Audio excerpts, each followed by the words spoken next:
नमस्कार, मैं लखन सालवी और आप देख रहे हैं डेली राजस्थान।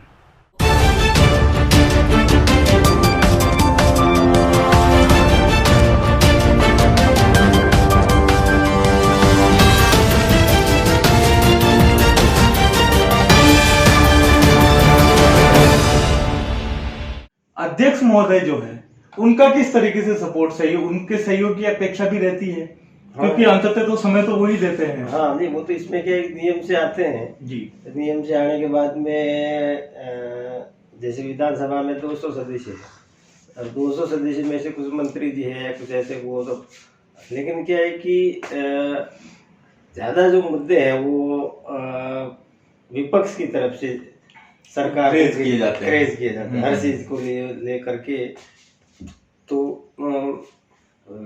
विपक्ष का ज्यादा वहाँ जिम्मेदारी है विधानसभा में विपक्ष की ज्यादा जिम्मेदारी है सर। किसी चीज को मान लो सरकार को गलत, तो विपक्ष को समय भी देते हैं अध्यक्ष, ज्यादा समय देते हैं। समय तो नहीं देते तो भी अपन वहाँ खींच लेते हैं। फिर भी आपके बिल्कुल नाथद्वारा के हैं अध्यक्ष महोदय, और आप गोविंदा के हैं, पास के हैं, भले भी एक दूसरे विरोधी पार्टी के रहे हैं, लेकिन फिर भी कैसा रहता है उनका सहयोग? हम थोड़ा सहयोग भी अध्यक्ष महोदय जरूर करते हैं जी। और 2-3 विषय पे बात रखी थी मैंने, जैसे ये जो ITI वाला जो मुद्दा है, मैंने धारा नियम 131 के अंदर ध्यानाकर्षण प्रस्ताव के ऊपर मैंने उठाया था। तो ये सारी चीजें जो निर्णय, जो अंतिम निर्णय जो भी अपने जो कागज देते हैं उसका पूरा निर्णय अध्यक्ष जी करते हैं जी। किसको बुलाना किसको नहीं बुलाना वो सारा अधिकार उनके पास में, तो सपोर्ट तो करते ही आखिर वास्तव में। और उसके अलावा भी जो मैंने ITI का जो ये जो मुद्दा उठाया था, तो गोविंदा के लिए मंत्री जी ने आश्वासन दिया भाई मैंने यहाँ निविदा प्रक्रिया दिन है, मतलब खोल दी जाएगी। कम से कम गोविंदा के लिए 9 करोड़ रुपए की ये ITI की स्वीकृति।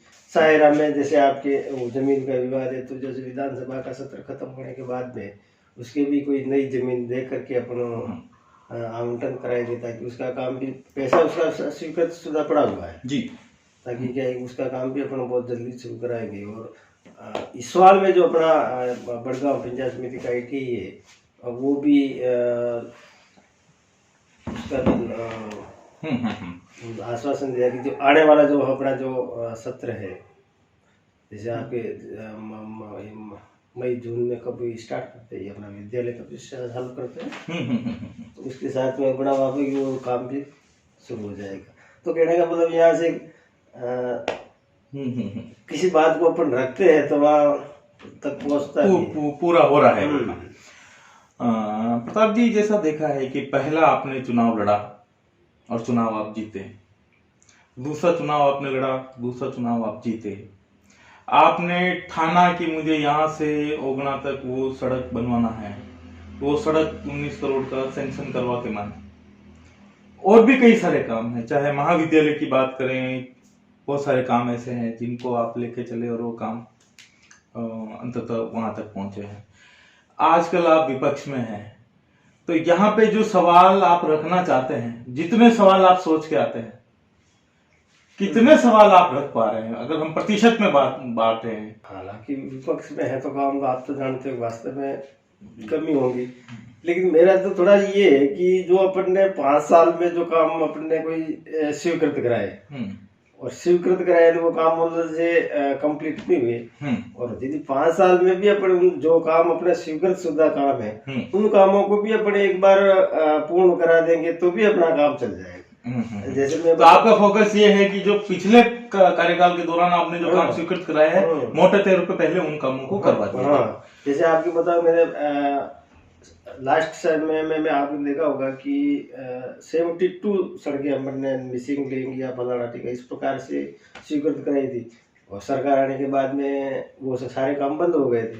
तो हमने प्रयास किया धीरे धीरे आप देख रहे हैं कुछ सड़कें अपने वापस चालू भी हुई है, कुछ का काम चल रहा भी है, तो कुछ का बाकी है, तो उनको भी अपने एक करके उसको निपटाएंगे, ताकि क्या है कि जो स्वीकृत शुदा जो काम है वो तो काम अपने पूरे हो जाए। उसके अलावा क्या है कि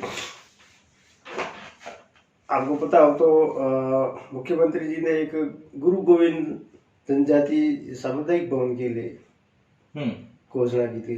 तो उसमें क्या हुआ कि जैसे सायरा हर पंचायत समिति में दिया था वो TSP एरिया में, तो सायरा में हमने जमीन भी अलॉट करा दी, पैसा भी हमने वहाँ टेंडर लगा दिया, काम स्टार्ट भी कर दिया, कुछ काम हुआ भी और सरकार परिवर्तन होने का बाद काम रुक गया था। तो हम प्रयास करेंगे कि वो काम भी हो। गोगुंदा में जैसे आपके ये सामुदायिक भवन का था, जमीन टाइम पे अपनों को नहीं मिली, तो वो काम भी है, तो उसको हमको भी अपन जमीन की व्यवस्था करा करके इसका भी जो 60-70 लाख रुपए है वो काम भी अपन करवाएंगे। अभी कितने समय से आप अपने क्षेत्र में नहीं हो के यहाँ विधानसभा में लगे हुए हैं? विधानसभा में अभी जैसे ये कहीं अपने 11 तारीख से वापस अपना 17 साल हुआ था, फरवरी से 11 फरवरी से, तो 11 फरवरी से लगा करके ये आज 10-15 दिन हुए हैं। तो इस बीच में घर का कैसे क्या रहता है, वहाँ जाना आना? तो घर में तो ये जैसे शनिवार रविवार को छुट्टी रहती है, तो शुक्रवार को हम यहाँ से जैसे विधानसभा का सत्र 4-5 बजे स्थगित होता है, तो यहाँ से निकलते हैं, तो रात भर में वहाँ घर तक पहुँचते हैं। घर पे जा करके सुबह वापस शनिवार रविवार की जो छुट्टी होती है उसका थोड़ा जो भी मिलना है, और सोमवार को सुबह जल्दी, सोमवार को वापस आप रविवार को ही रविवार को रात तक हम यहाँ पहुँच जाते हैं, ताकि क्या है कि जो भी डाक वगैरह अगले दिन की तैयारी करने में सुविधा रहती है। आप बड़े पाबंद है समय के कि अब आपको सोमवार को सुबह विधानसभा में जाना है तो आप रात में ही यहाँ आ जाते हैं ताकि सुबह लेट नहीं हो जाए। और पर्चियां आप लगभग कोशिश करते हैं कि हर शून्यकाल के लिए पर्ची? बिल्कुल, भले खुले। अच्छा, ये शून्यकाल रोजाना होता है हर सत्र में? रोज होता है, लेकिन डालते रोज है, भले खुले या नहीं खुले।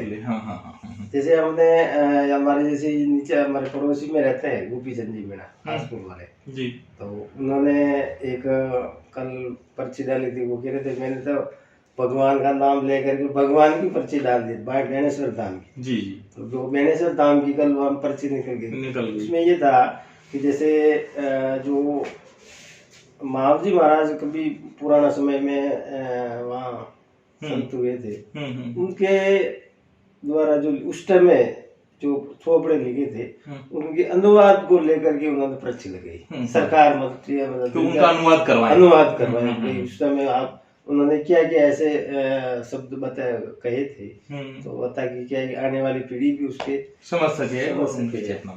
ये था, तो कल उनका पर्ची निकल गई। ये है जी। ओके, तो अब आपका विधानसभा सत्र कब तक चलने वाला है? विधानसभा का सत्र अभी लगभग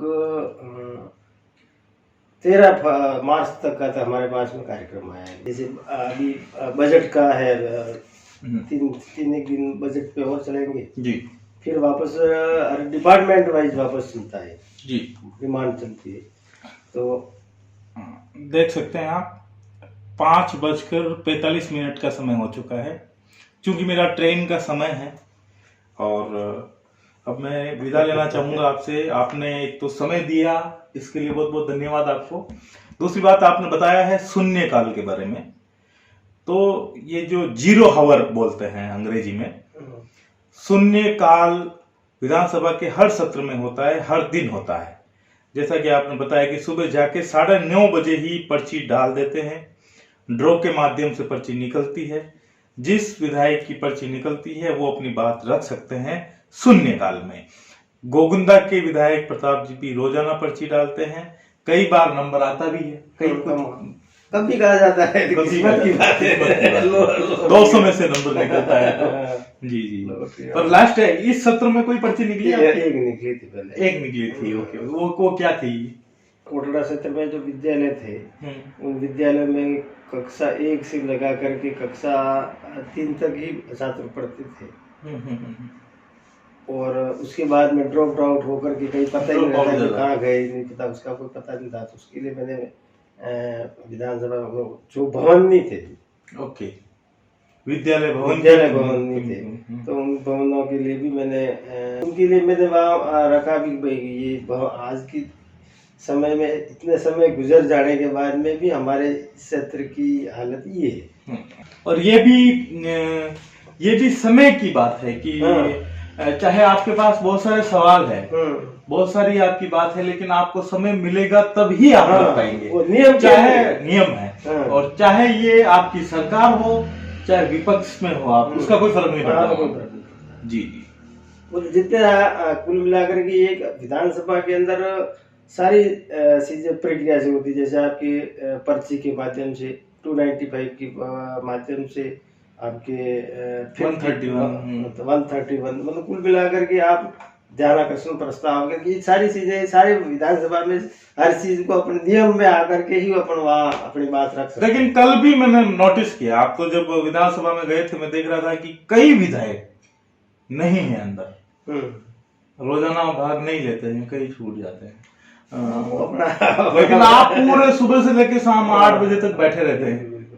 ऐसे कितने विधायकों को आप देखते हैं सुबह से लेकर शाम तक? जैसे हमारे ना पक्ष लोग भी पक्ष वाले हम हैं, मतलब जैसे 75 लगभग 75 उसमें से मतलब जैसे कोई वहाँ लास्ट समय तक 40-45 सदस्य रहते हैं, बाकी कोई आप जानते हो। तो आप थे विधायक प्रताप द्विवेदी, लगातार जो है विधानसभा सत्र जब तक चलेगा तब तक अपने क्षेत्र की समस्याओं और नए कामों को, पुराने कामों को करवाने के लिए लगातार जो है सवालों के माध्यम से सरकार से सवाल पूछने का प्रयास करते हैं। और अभी 13 मार्च तक यहाँ है वो सत्र, जब तक चलेगा तब तक आप यहाँ बात रखेंगे। और दिनचर्या बड़ी गजब की है इनकी, 8 बजे 8:30 बजे ये विधानसभा से लौटते हैं और सुबह 9:30 बजे जाना, और रोजाना 5 बजे यहाँ उठ के सवालों की तैयारियां करना, ये भी अपने आप में एक, और ये मैंने अपनी आंखों से देखा और इसीलिए आज आपको बताया भी। चूंकि मेरा ट्रेन का समय हो गया है, मैं जा रहा हूँ, आपसे विदा लूंगा। धन्यवाद सर।